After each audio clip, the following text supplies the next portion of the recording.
प्यारे बच्चों, आज हम बीएससी फर्स्ट ईयर का एक और इम्पोर्टेंट टॉपिक पढ़ेंगे। क्या है? एवरेज वैल्यू ऑफ एसी यानी कि alternating current over half cycle. Half cycle के लिए हम क्या है, जो आपका अल्टरनेटिंग करंट होता है उसकी एवरेज वैल्यू निकालेंगे बच्चों। तो देखो, सबसे पहले तो इसने इसको डिफाइन किया। डेफिनेशन क्या है? Average value of AC is defined as that steady current which sends the same charge. यानी कि जो एवरेज वैल्यू है एसी की, वो क्या है बच्चों? वो क्या है? डीसी करंट है which sends the same charge, जो सेम चार्ज भेजता है through a circuit in the same time as is sent by AC in half of its cycle. बच्चों देखो, क्या मतलब है इसका? जो एवरेज वैल्यू है एसी की किसी भी सर्किट के अंदर, अगर उसको हमें निकालना है तो वो वैल्यू क्या आएगी? वो एक डीसी करंट आएगा जो उस सर्किट के अंदर सेम टाइम में हाफ साइकिल में सेम चार्ज सेंड करता है। समझे बच्चों? इसको थोड़ा सा अगर हम समझने की कोशिश करें अगर, तो हम एक डायग्राम बना लेते हैं, यहीं पे बना लेते हैं।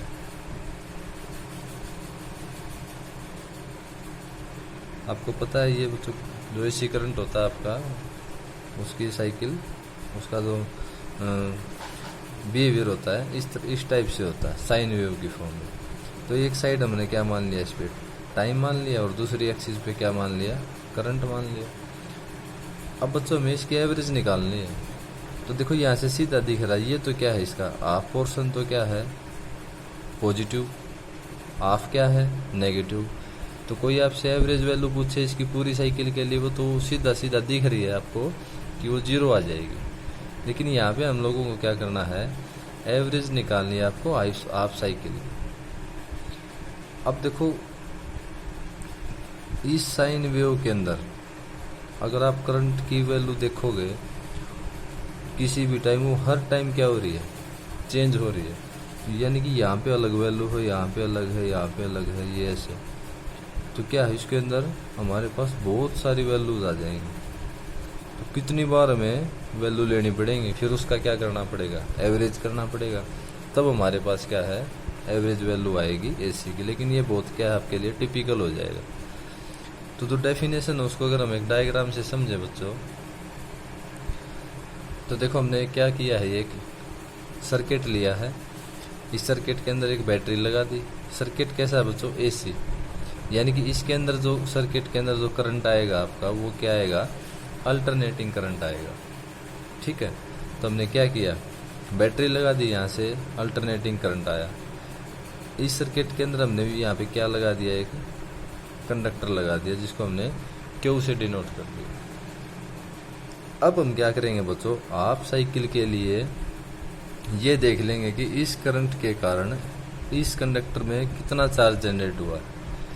तो हम मान लें कि एक्स चार्ज क्या कर दिया इसने हाफ साइकिल में, हाफ टाइम में एक्स चार्ज इसने जनरेट कर दिया। ठीक है बच्चों। अब हम क्या करेंगे? अकॉर्डिंग टू डेफिनेशन एक दूसरा सर्किट लेंगे हम, क्योंकि आपको पता है एसी का एवरेज लेना क्या आपके लिए, जब ये बात समझाई है, वो डिफिकल्ट हो जाएगा। तो हम क्या करेंगे? एक दूसरा सर्किट लेंगे। इस सर्किट के अंदर हमने जो करंट लिया है बच्चों, वो क्या है आपका? डीसी करंट है। ठीक है। और उसको हमने डिनोट कर दिया आई। चलो आई हम तो बाद में बताऊंगा। इस सर्किट के अंदर क्या आपका? डीसी करंट है।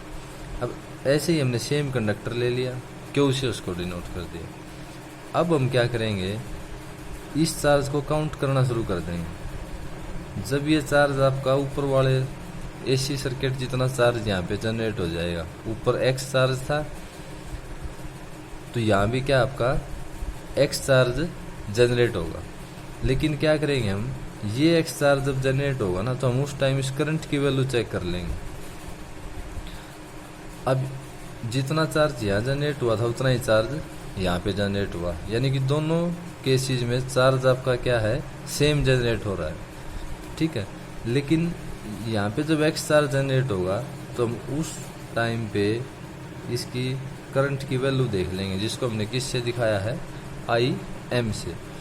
ये जो IM है ये क्या है बच्चों, DC करंट है, और इस DC करंट ने सेम सर्किट के अंदर हाफ साइकिल में उतने ही टाइम में क्या है, जितना चार्ज यहाँ जनरेट किया था उतना ही यहाँ पे जनरेट कर दिया। तो ये IM क्या लिया हमने, average current of AC, average value of AC कह सकते हैं हम इसको। तो अब देखो ये बात अगर समझ में आ गया, एक बार और देखो, AC सर्किट के अंदर I करंट जब यहाँ से फॉलो हुआ तो हाफ साइकिल में हाफ टाइम में X चार्ज जनरेट किया इसने, X अमाउंट ऑफ चार्ज। अब हमने क्या किया, एक दूसरा सर्किट ले लिया जिसके अंदर क्या आपका DC करंट है।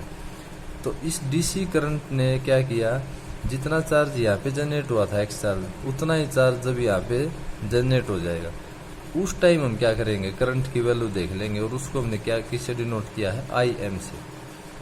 तो ये जो IM यहाँ पे हम बोल रहे हैं ना, ये वही DC करंट है जो डेफिनेशन में बताया गया है। देखो अब इसकी डेफिनेशन पढ़ो, average value of AC is defined as, इस लाइन को तो आपको समझने की जरूरत ही नहीं। इसने क्या कहा कि जो एवरेज वैल्यू होगी AC की वो क्या होगी, तो देखो ये वही बात लिखी है, as that value of, as that value of steady current, DC current की वो value which sends the same charge, उतना ही चार्ज सेम सेंड करेगी किसी एक सर्किट से, through a circuit, in the same time, same time में, as is sent by AC, जितना इस AC ने सेंड किया था, in half of its cycle. यानी कि एवरेज वैल्यू AC की वो वैल्यू है कि एक DC करंट जितना चार्ज उसी सर्किट में सेंड करता है उतने ही टाइम में, तो उसको हम क्या बोल देंगे, average value of alternating current. तो मेरे हिसाब से बच्चों डेफिनेशन और जो कंसेप्ट हो आपको समझ में आ गया होगा।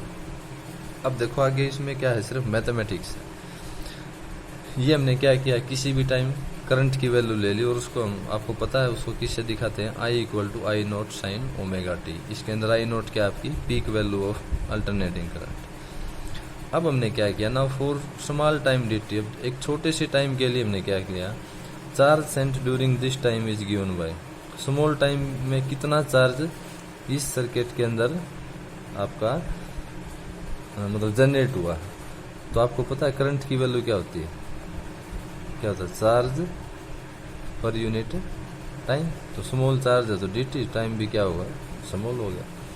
तो हमने क्या निकालना है, dq निकालना है। तो dq क्या हो जाएगा, I dt। तो अब देखो यहाँ से तो बिल्कुल आसान है, तो आप पीछे कर भी चुके हो। अब आपको हाफ साइकिल के लिए लेना है, तो इसको क्या करेंगे हम, इंटीग्रेट कर देंगे 0 से लेकर t/2 तक। I dt, I की वैल्यू रख दो I not sine omega t, minus ये इधर क्या बच्चों आपका, इसकी जब आप I naught by, I naught तो कांस्टेंट ही आपका, साइन का करोगे तो क्या जाएगा, कोस ओमेगा टी, और मतलब माइनस कोस ओमेगा टी, तो माइनस बार हमने ले लिया, और इस ओमेगा का करो, एंगल का करोगे तो डिवाइड में एंगल आ जाएगा। लिमिट आपकी क्या रहेगी, t/2। तो वैल्यू पुट कर दो आप, t/2, यहाँ पे ओमेगा आ गया, ओमेगा की वैल्यू आपने पढ़ी है 2π/t होती है, इसको भी यहाँ पुट कर दो, t से t कट जाएगा, 2 से 2, कोस पाई माइनस कोस 0 हो जाएगा। कोस पाई आपको पता है -1 होता है, कोस 0 1, तो माइनस माइनस क्या हो जाएगा, प्लस, और एक -12 है तो ये ओवरऑल क्या बन जाएगा, पॉजिटिव, और वैल्यू क्या जाएगी 2 यहाँ से आ जाएगा, और I नोट ओमेगा ये आपका था। तो चार्ज कितना आ गया आपके पास, 2I नोट बाय ओमेगा। अब हम एक वैल्यू और लिखेंगे जो डेफिनेशन के हिसाब से, ये लिखा है ना, we also write according to definition. उस डेफिनेशन में क्या कहा है कि जो हमने दूसरा सर्किट लिया है उस सर्किट के अंदर उतने ही टाइम में हाफ साइकिल में DC जितना चार्ज आपका सेंड करता है, तो उसको हमने कैसे लिखा है, तो चार्ज तो क्या है Q, IM क्या है, DC करंट की वैल्यू जो मैंने बताई थी ना, ये वैल्यू हम नोट कर लेंगे जब दोनों सर्किट के अंदर चार्ज सेम हो जाएगा। तो IM और टाइम कितना t/2। तो एक इक्वेशन ये होगी आपके पास, एक ये होगी। दोनों इक्वेशन को आप क्या कर दो बच्चों, इक्वेट कर दो, तो आपके पास जो वैल्यू निकल के आएगी क्या जाएगी,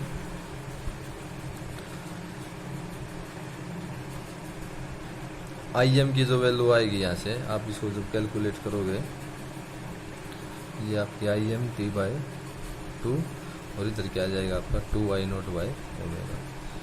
तो इधर से IM निकालोगे तो ये 2 उधर से आगे 4 हो जाएगा, 4I0/ओमेगा t, यानी कि 4I0/2π। इसकी आप ओमेगा की वैल्यू रख देना। तो यहाँ से IM आ जाएगा आपका 2I0/पाई। पाई की वैल्यू रखोगे तो आपके पास आएगी 0.637 I0। I0 क्या है यहाँ पे, पीक वैल्यू ऑफ AC, ये आपको ध्यान रखना। तो IM क्या ये आपकी जो वैल्यू है वो आई 0.637 ऑफ I0। दूसरा आप EM भी निकाल सकते हो, आप हमने पढ़ा था ना, I क्या था, I0 sin ओमेगा t, और E क्या था, E0 sin ओमेगा t। तो इसके लिए निकालोगे तब भी आपका क्या है, सेम रिजल्ट आएगा। तो EM क्या हो जाएगा, 2E0/पाई, यानी कि 0.637 ऑफ E0।